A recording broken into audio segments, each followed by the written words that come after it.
turn the microphone on. That would help as well. Thank you for joining the live stream of the podcast. See if we remember how to do this. We took a day off. You got to take a day off every once in a while. Oh, I got to turn it up too. Oh, there we are. I can hear you. Welcome to the China Club. The China Chain Chain. What up? Welcome to the Last Show Podcast. Thank you for tuning in. Thank you for listening to the show. You guys live streaming the show, YouTube audience, thank you for checking out the show. Subscribe to the show. Even if you're on the live stream, subscribe to the show on Apple Podcasts, Stitcher, Google, and TuneIn Radio. Go to my website, KortneyShaneWilliams.com. You can see where I'm performing my stand-up comedy shtick. I am a stand-up comedian based out of Tampa, Florida, and this is how it gets down once a week on the podcast. And sports, pop culture, things of that nature, that's what we do. Also, Instagram and Twitter, at Kortney Shane, that's at Kortney Shane. And you can check me out there, check me out on Instagram, share the show, rate, review the show. By the way, you can rate and review the show without actually listening to the show. I'm totally fine if you subscribe to the show, unsubscribe to the show, and then resubscribe to the show. Either way, I get that Skrilla. This whole game is just about me trying to make some bread. I don't even know. That's why I got the little Cash App Venmo thing down there, dude, so y'all can help a brother out. Make some bread. All right, man, that's enough of that. It's the annual tradition in my year. This is May. This is May, dude. The annual tradition of me having to redo my entire website. So you might be asking yourself, why didn't the podcast come out on Friday? It's because I was busy creating another website, dog. The website that had to cross over, and I could have kept it on the same hosting, but then the hosting was like 3 times more than the other hosting. So I was like, well, if I switch the hosting, I'm going to have to rebuild the whole website, and that's a waste of time. But, I'm a cheap person. So I went ahead and switched the hosting, and lo and behold, here I am creating another website, man. So that's why the podcast is a couple days late, but it's a day late, not a dollar short, man. Here we go. My name is Kortney Shane Williams. I'm the host of the podcast. I'm a stand-up comedian based out of Tampa, Florida. Once a week, this is how we get down. This week, we start with Rudy Giuliani, dog. What's up with your mans? Giuliani, man. Giuliani had the FBI knock the door down, okay? You know the crazy thing about Giuliani, and in general, whatever side of the street you come from, keep it to your side of the street, especially if I disagree with you. I mean, the last thing I want to know is that you have a complaint about what I'm going to say. If you are going to complain, just leave. I had somebody leave a comment one time on the podcast, hey, you should stick to comedy. Leave the politics to the professionals. Have you seen politicians? You see any professionals? I mean, honestly, dog, Tommy Tuberville is a politician. He couldn't even beat Alabama, dog. So the idea of if you disagreeing to the point that you want to actually, find me, hey, I'm going to leave a terse comment. I could care less, dog.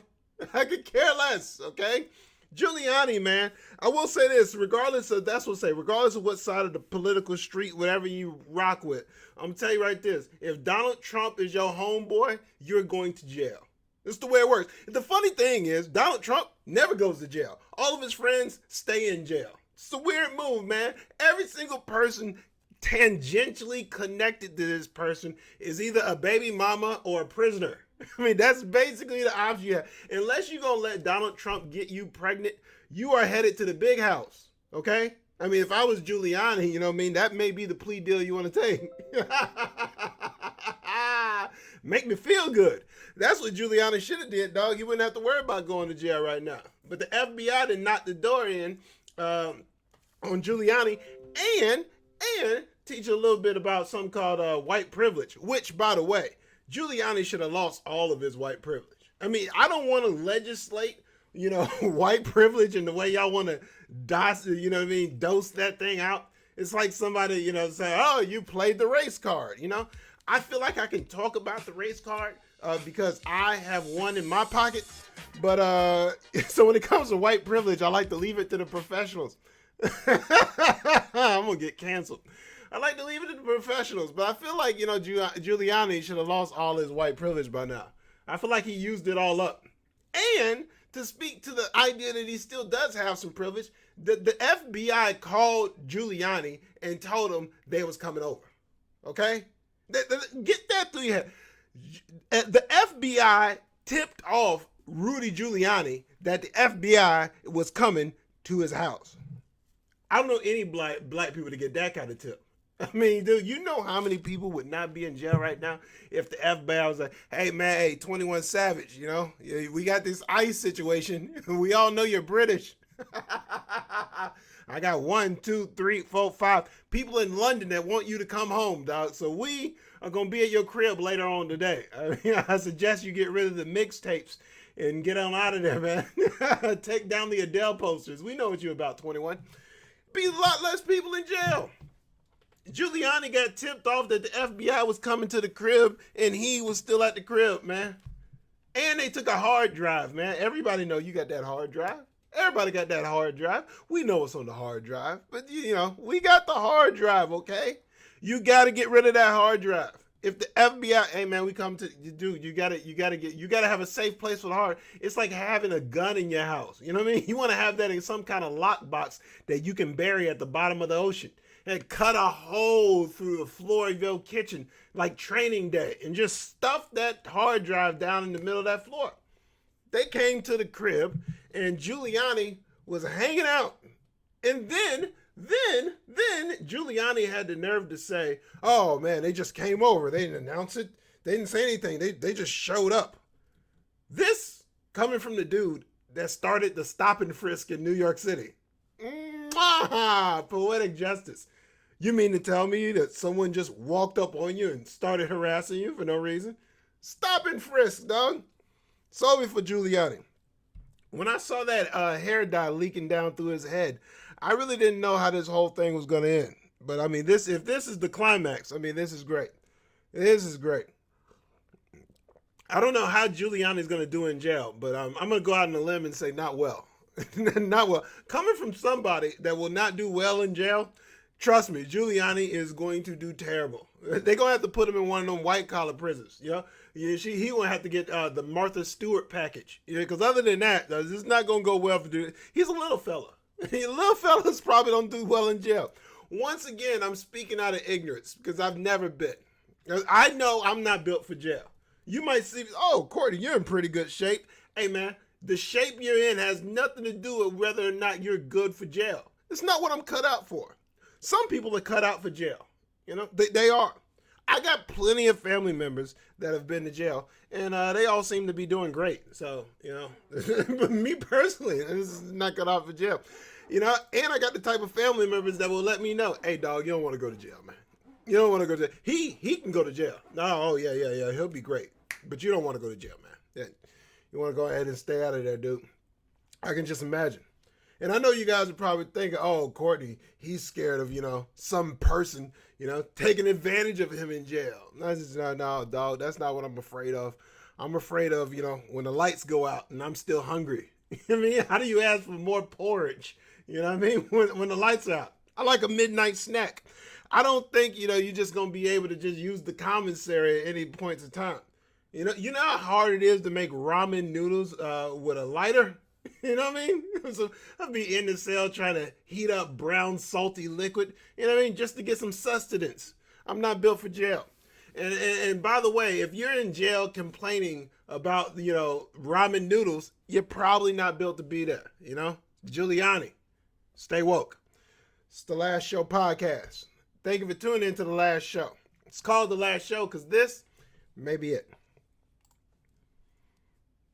All right, live streaming bunch. Just getting the rest of the pod set up. By the way, this is what I do in between breaks when I normally do the podcast, but normally people aren't watching me do this. So what I'm doing right now is just setting up my featured artist for my featured review. I review music. It's called The Last Show because this on the podcast. So yeah, anyway, just subscribe to the show. Maybe it. And you can get all the stuff, podcast. All right, I'm trying to do two things at one time. I got to calm down so I can do this, and then we'll get back to that. All right. So while the music plays in the background, I'll show you guys it. Music, pop culture, comedy podcast. I really use this artist.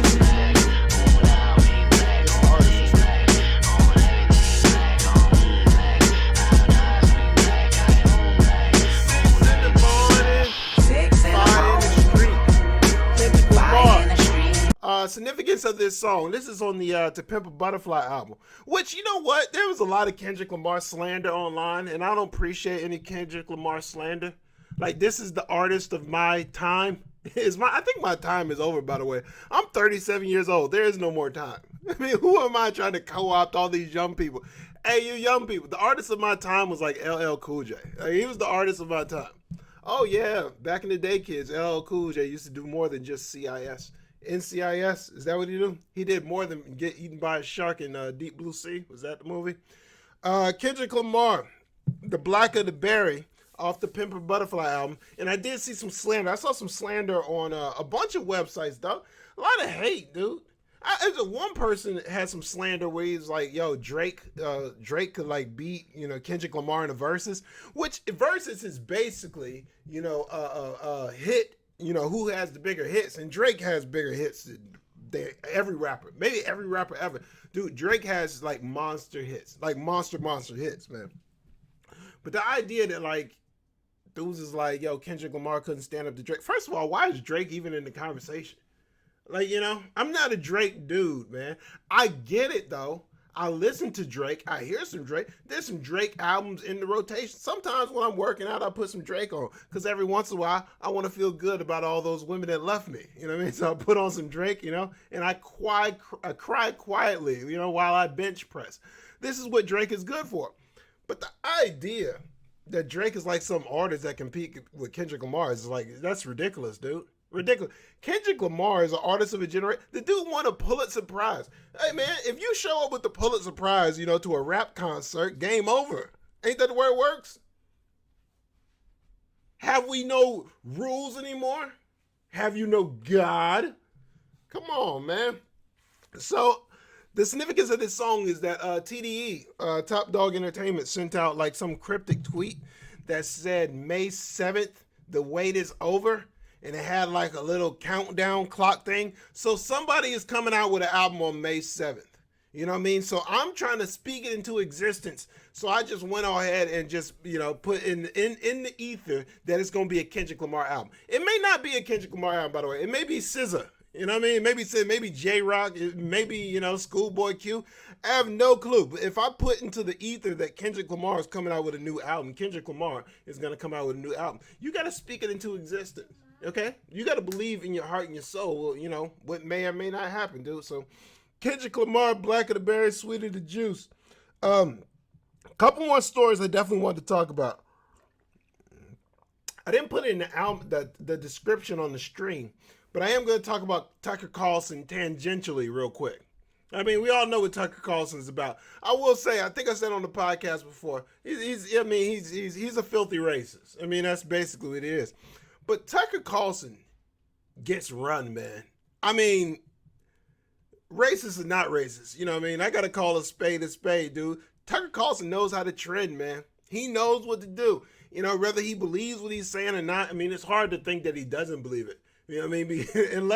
unless he's like, like a method actor. Like if Tucker Carlson is like the Daniel Day-Lewis of racism, where he's gone so deep into the role, just using his left foot, you know what? I don't like black people.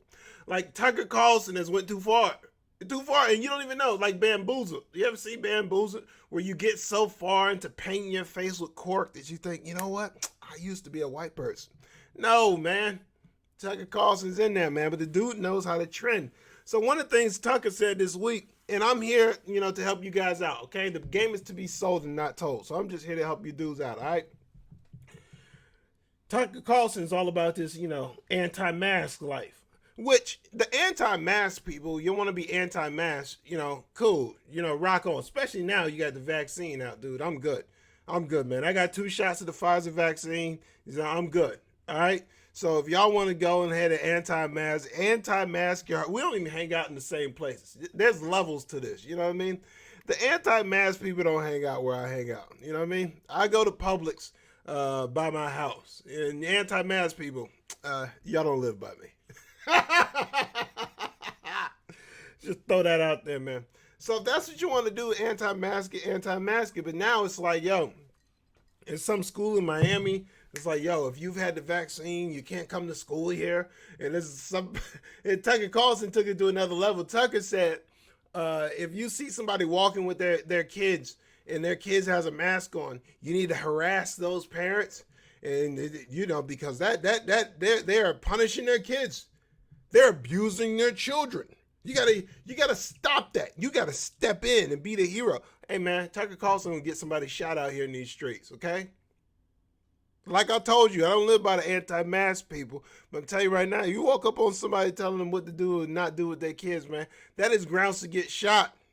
Legally, by the way. Legally, you can shoot a person, nothing will happen, dog. It's the stand your ground law. That's the way that thing works, dude. You don't just be walking up on people you don't know that's wearing a mask. Hey, what part of the matrix are we in America where you see somebody putting a mask on their kids? Like, you know what? I'm going to walk up on that dude right there, dog. He seems like the kind of person that might have the time. Hey, what time is it? By the way, your kid had a bow, bow, bow. That's the way that works, man. Then we walking up people that have a mask on their kids. And if you are going to walk up to somebody, man, pick the right person. Pick the right person, man. This Tucker Carlson gonna mess around and get y'all shot out here in these streets, man. You can believe in all that anti-vax life till you walk up on somebody that just got that fresh vaccine. They don't mind taking it out on you. It's the way it works. It's a whole thing with and I don't really get into like politics that way. I get into people. I'm not really into politics because the truth of the matter is you can have different philosophies on how the way you want to live your life or do your life. A difference of a means to get to this ending point. I don't tend to go after policy like that. I like to go after people. I mean, that's like Tucker Carlson, Rudy Giuliani, Donald Trump. Like I like going after people. You know what I mean? Rosie O'Donnell. I don't even know why I threw Rosie O'Donnell. I just feel like we needed somebody from the other side that it didn't. Joe Rogan. I like going after people, man. That's what I go after. So, like, cancel culture is something that's like right up my alley. You know what I mean? I love the whole idea of cancel culture. I'm going to throw it out there. If you are into cancel culture, you are into me. That's the way it works, okay? The whole thing. Well, Kortney, you can't just, dismiss somebody that you don't agree with. No, that's exactly what you should do. You know what I mean? If I don't agree with you, be about your way, dog. Who are all these people that hang out with people they don't agree with? I hear you say it. I mean, it sounds good when it's coming out of your mouth, but it's not practical. I've been to plenty of house parties. It's not a single time has there been somebody at the party, I hate that dude's guts, but cancel culture, So I just kept keeping him, he can keep coming over, man. Hey, tell me more about how we've never been into the moon and the earth is flat. Yeah, man, we just got to let, cancel culture, You got to let him express his opinions. Just because he disagrees about the Holocaust don't mean that we have to cancel him. Bring him on in. I love the idea of cancel culture. I wish they cancel more people, okay? And by the way, I can cancel somebody and never even talk to them. There are plenty of people that I just been walking on the street one day. You just give me a look that I don't like, and it could just be your face. It probably is not even a look. It may be me. It may be just the look of your face makes me say, I never want to see them again. That is the end of their existence in my head. I don't know them now, and I never want to know them for the rest of my life. You know what I mean? Who walks a poodle in my grass? You are canceled. That's the end of you. I like the idea of cancel culture and the whole thing. Disrupt the circus. I had another story that I seen. What a lazy transition. Lazy. I'm going to figure out this video thing if it's the life of me, by the way. The video thing is throwing me off. Because I feel like I got to be more professional when that video comes on. So I'm thinking too much. I'm inside. They're in my head water. I'm thinking too much, man. So I'm going to get you figured out. I told everybody, I was like, yo, I'm done with the video thing. And now when I do the podcast, I automatically turn the video on. Oddly enough, I don't like doing extra work, and the video adds extra work. But for some weird reason, I feel like, oh, the video is going to help me be better at this, and it's not. It's not. It's making me worse at this whole thing. I used to record the podcast in my drawers. That's right. Yeah. Soak that in, man. Soak it in. I used to be sitting in my office in my drawers at about 11 o'clock at night, just cranking out the podcast, half sleep, watching baseball games. And now look at me, sitting here with a t-shirt on and headphones and a hat. Why? Because I didn't get a haircut. I was trying to look professional. It's for people on YouTube. What am I, an influencer? What am I, Jake Paul? If I am Jake Paul, let me fight somebody I can beat. That's the people I like to do. Awkward transition. I did see too where there's $100 they're paying people to take the vaccine. $100 in West Virginia. They'll give you $100 if you take the vaccine. And it sounds crazy, but it's also the whole country could be vaccinated if everybody got $100. I'm be lying. I take the vaccine a couple times for a couple $100. If you play it right, you can come up in this world. I can get about 1,000. take 10 vaccines. 10 vaccines only. 10 vaccines, right? That's $1,000. Hey man, just keep stabbing me, dog. Weren't you here last week? Nah, I actually was here 5 minutes ago. I was wearing a mask. Me and my kids back there. We all dress up like us from Jordan Peele's movie. You know what I mean? Just keep punching me and give me my $100, dog. That's the way it works. People in America, if you just tell them like, yo, dog, we'll give you $100, take the vaccine. Everybody's gonna take it. People in America love money. People, they got a lot of morals in America, but money this is a capitalist society, man. Everybody would be vaccinated, dog, if you got $100. Now you can talk all, I don't know what's in it. $100? Well, I know what's in it now. A new pair of shoes. Move over, Brooks. All right. It's also one of those things too, because now they're like the evangelicals, is what they call them. These are basically Christian people that they've excavated from the religion. Is that what it's called? Excommunicated from the religion. Because there's actual Christians, like me, by the way. There's Christians out there that don't want to be associated with foolishness. So now they call them evangelicals. It's a derivative. It's a derivative of Christian people that don't want to be associated. It's the type of people that think like if you just blow on the virus, it'll go away. You know what I mean? It's those kind of people. The Kenneth Copelands of the world. You see the Kenneth Copeland video where he said, I'm blowing away the coronavirus. You're gone. That was a year ago. It's still here, by the way, going stronger than ever. So now they got the evangelicals, dog. And so these evangelicals, they're the ones that's not getting the vaccine. Because, if you're going to be tough on the vaccine, you got to prove it with your life. Don't get the vaccine. Put $100 in front of them. Let's see if they really believe all that. $100. Because I've seen these people. Oh, no, they don't get to shop in my Publix, but I've seen them. They could all use $100. All of them. As a matter of fact, if they pull together all their $100, they could throw a nice little party. All right? You know how much natty ice you can buy with $100? It's about that's a lifetime supply right there.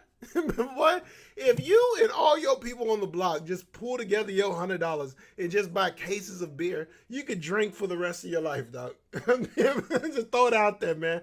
All you anti-vaxxers, anti-maskers, all you evangelicals, take a trip to West Virginia, get your money, and go ahead and come back and live off the fat of the land, dog. Go retire. That is life-changing money for you people. I've seen your genes. All right. The album. I'm going to talk about the album and then I'm going to get out of here. I think that's all I want to talk about. So the comedy album. I'm recording a comedy album. I should have said at the beginning of the show. I'm recording a comedy album in Seattle, Washington, August 27th and 28th at Laugh Comedy Club. Tickets will be on sale soon. As soon as I get this, poster and stuff done. Like, I'm working on everything now. Another reason the podcast is not on time. Because I have other things to do that actually pay me money. So, album's coming out. I got a title. I'm not going to say it out here in these streets because There's comedy thieves that watch my show to get ideas. I know what y'all do. But I got a title, got an idea. Album's coming out, straight working on it. And now it's the fun part. Like, this is the fun part of the album process, man, because like all the work is done. All the ideas are basically out there. All the material is there. Now I just got the opportunity to pick and choose and select like what I want to be on the whole project. Even though the way I'm building this project is for it to benefit streaming. Hopefully, it's like on XM radio and things like that. So once something gets on like XM streaming, they're just picking tracks out. So there's no coherency anyways. However, still taking that into mind, you know, working on that kind of stuff. Still promoting, by the way, Seattle, Washington, if you see this video, I'm going to be in you, okay? I know y'all going backwards. You know, they said it phase 3 or phase 2. I don't know what phase you're in. I live in Florida. There's no phase. Phased out. That's the phase that we're in right now. Complete anarchy.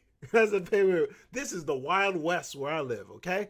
So, but by the time we get to the end of August, I'm pretty sure y'all will be over all that stuff, you know?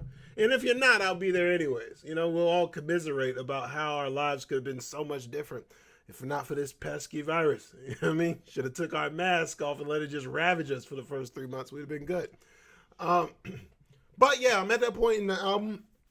I get to pick and choose, put the material on that I want to put on. It's exciting times of the creative process, man. So excited. I think it's going to be fire. I think it's going to be really, really good. So hopefully some great stuff come out of it. I'll talk about it more as we get closer.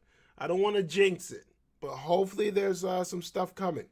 There's a reason why I'm doing video on this podcast now. I may or may not be planning my next move. Guess who's hosting Howard Stern? Oh, you heard it here first. Let's rock the show. All right. Thank you for tuning into the Last Show podcast. Subscribe to the show on Apple Podcasts. Subscribe to the show. Leave a review. Review the show on the podcast. Thank you guys for listening. Enjoy the rest of your week. Pray for me. You know what I mean? I got to build a website. Take it easy. Peace. All right. Thank you for listening to watching the live stream of the show. That's basically it. We're all done here. Peace.